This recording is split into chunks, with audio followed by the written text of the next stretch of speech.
Hi everyone, I'm CassB and welcome back to my page. Today is part 2 of our 2-tiered blue veil that we were working on last week. We're going to be finishing it up by attaching it to the veil, or the veil to the comb rather. And then we're going to be adding this extra little cutie embellishment around the blusher outer edge as well as the bottom edge of the veil. This embellishment is going to be a series of bows. So I've got my sewing team upstairs working on them. I think we're going to end up between 30 and 40 bows total that we're going to be attaching.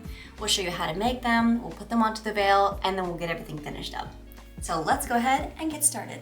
Step number 1 is we're going to be working on the little rectangle of tulle that we're going to cut out and then cover the comb edge. Most combs that you get, I get mine from Amazon, they have this really sharp exterior, and so covering it with tulle allows it to not pierce through and damage the veil long term. So we have a 4" by 2" tulle strip. Mine is actually 4 layers. I find that this just offers a different level of opacity to it. What we're going to begin with is stitching around all these outer edges so we can join our layers.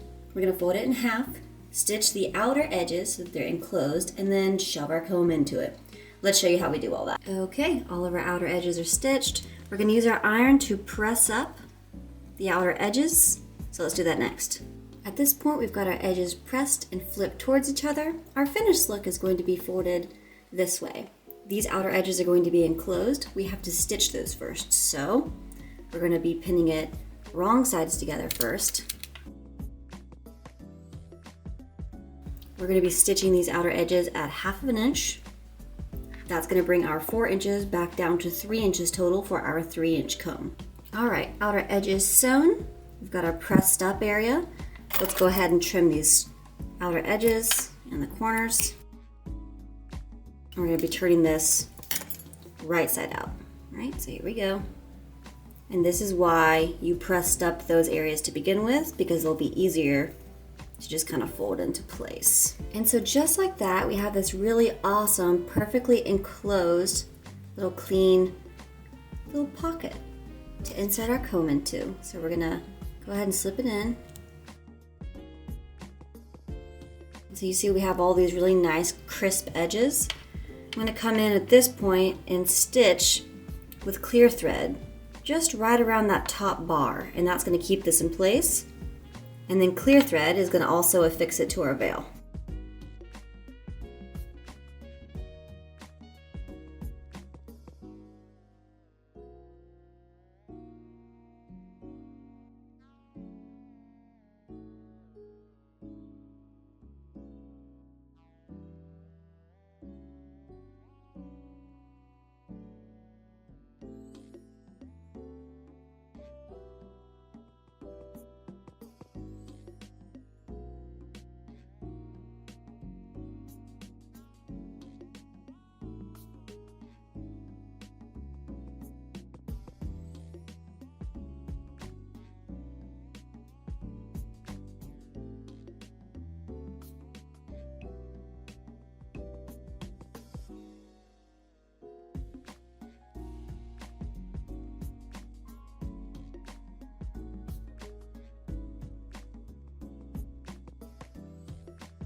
So now we're coming back in with our veil, and we are ready to attach our comb.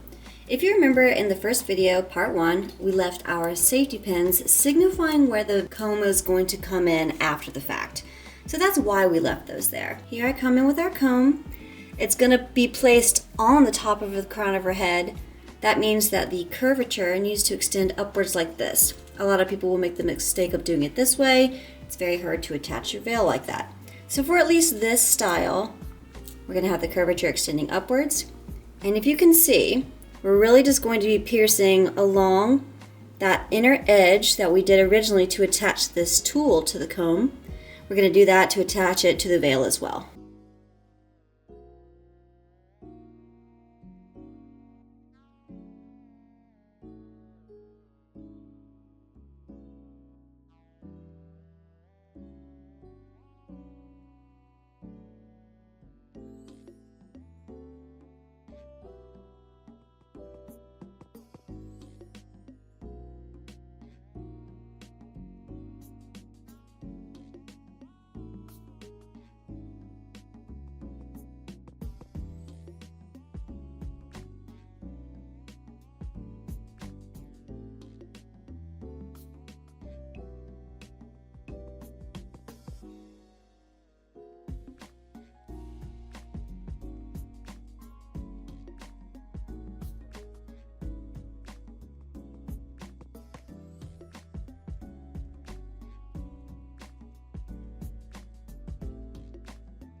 Okay, so we are finally finished up with attaching the comb to the veil.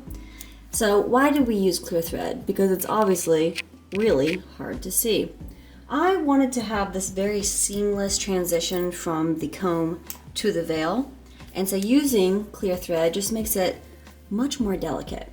Also notice I didn't do any gathering at the comb. A lot of times when you order veils from Etsy or Amazon, they will. In my opinion, when the blusher is over your face, it creates this really weird shape around the outer sides of your head.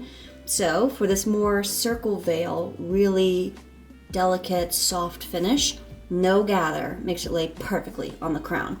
So let's take a look at what that looks like at this point.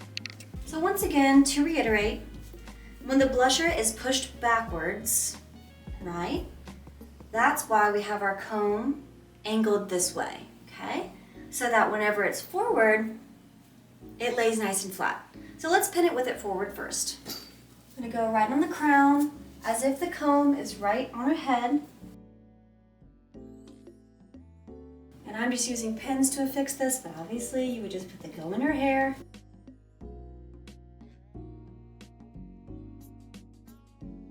Okay, so pointing this out once more. This shape right here is why we didn't do any gathering. When you do, sometimes it creates this extra little hump right there. With soft bridal tool, which is what this is, that's not so much of a problem. But with anything that's stiffer, you're gonna have this really crunchy kind of gathered section here when it's forward, and then it will lay normal when it's backwards. But that's why we didn't gather it. If that's the aesthetic that you're going for, that also works too, but not for today. Next step is we're gonna come in with our bows along this front edge here, and then also the hemline edge. So let's get to it. So for our bows, let's start with the measurements of all of our pieces. This longest segment is going to be the main intersection of the bow that we're going to be folding on top of itself. So that one is 14. We have one that's 10 inches, and then we have this middle intersection that's going to be wrapping around at that middle point, and that's just 1.5 inches. Before getting started on these, I'm going to come in and singe the edges so that they don't fray. I've got my handy dandy chicken wing lighter. Love it. Makes me enjoy this process quite a lot. And then again, this just keeps everything, like I said, from fraying as we're working on it. Handy dandy. So what I've done to begin is mark my middle sections, and this is why that's important. So for this main ribbon here, we're going to fold it on top of each other, overlapping just enough to where we can pierce our needle through all the layers at a time. I'm going to use clear thread for this so that you don't see the thread.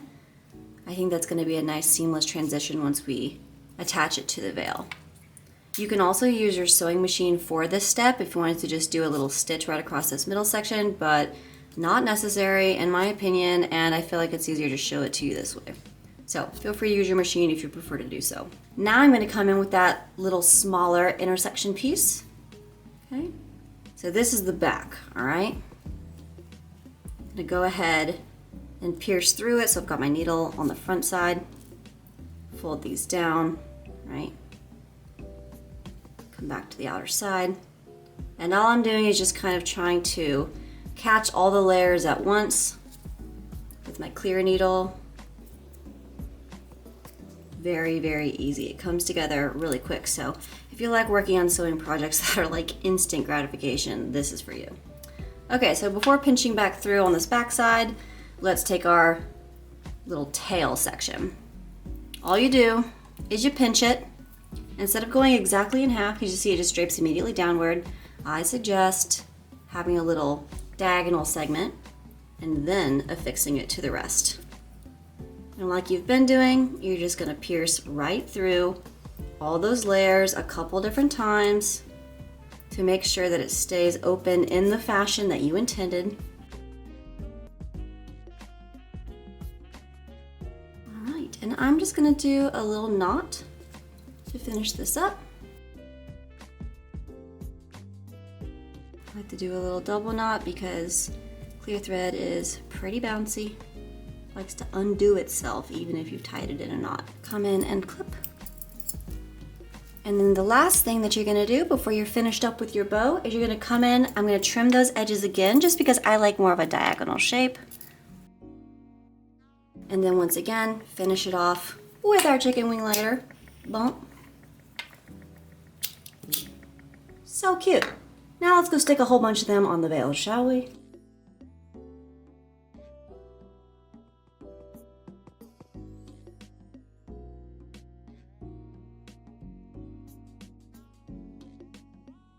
All right, so we've got all of these secured. Like I said, we just did a cute little hand stitch on these, but you can use your machine if you prefer that.